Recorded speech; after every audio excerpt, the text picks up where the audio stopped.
This morning, while spending some time in the Hunter Valley, I attended a session at a place called Beyond, where a simple idea was shared that's just stuck with me this morning. So I just wondered if I could take 5-6 minutes to share. It was a reflection about two types of people: barn builders and seed sowers. Barn builders, of course, collect and store what they have. They build bigger barns and protect what they've accumulated and measure success by what they hold. Seed sowers think differently. They take what they have and invest into the ground so that something greater can grow. They understand that the future is not built by what we store away, but by what we are willing to invest in others, right? So as I listened, it struck me how relevant that was to leadership. Because the true responsibility of leaders is not simply to hold authority or preserve the status quo. The responsibility of leaders for me is to create opportunity. And that felt particularly relevant on International Women's Day. Today is rightly a day to celebrate the achievements, contributions, and leadership of women across every industry and community. Because recognition matters, celebration matters. But days like this should also maybe prompt something deeper, right? They should prompt reflection. Because real progress in leadership doesn't come from what we say one day of the year, today on International Women's Day. It comes from the decisions we make the other 364 days. Decisions about opportunity, decisions about trust, decisions about who's invited to the room where the future organisation is shaped. Decisions about who is backed when stretch assignments, promotions and leadership roles are being discussed. Now, across my career in hospitality, working in different organisations and markets around the world, I've had the true privilege of working alongside some extraordinary leaders.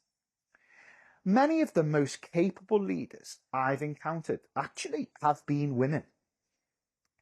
Leaders who combine commercial clarity with emotional intelligence, operational discipline with the ability to build strong, cohesive teams. Leaders who bring perspective, resilience, and a deep understanding of people. They're not soft capabilities. They are critical leadership capabilities. And I thought that in an increasingly complex world, right, organizations need them more than ever before. Leadership pipelines don't just grow by accident.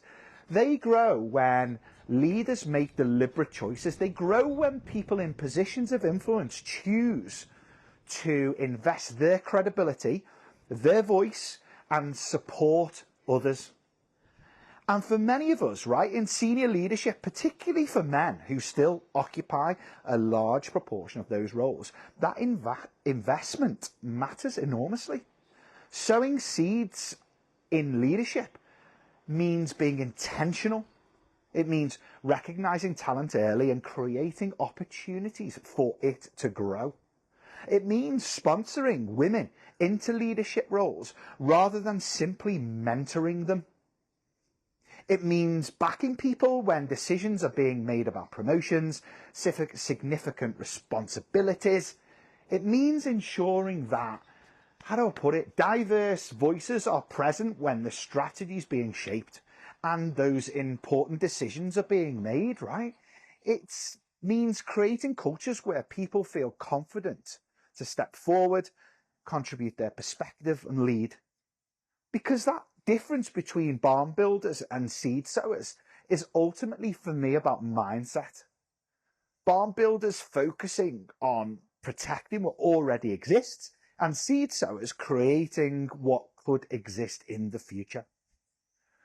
The organisations I think that will succeed in the next decade will not be the ones that simply publish the best statement about equality. They will be the ones that actively build environments where talented women can grow, lead, and influence the world around them. So perhaps the most important reflection today is a very simple one. If you are a man in leadership, reading, listening to this, and are you truly doing enough to sow the seeds of change? That's my question. Are you creating opportunities for women to lead? Are you advocating for them when it matters? Are you ensuring their voices are present when decisions are being made? Are you? Because leadership at its very best has never been about accumulation. It's always been about contribution. Investing in people, creating opportunity, and building where the next generation of leaders can grow. That is the work of leadership. And it is that work that doesn't happen today, once a year. It happens every single day. I hope you enjoyed that. Right, off to the airport. Take care for now.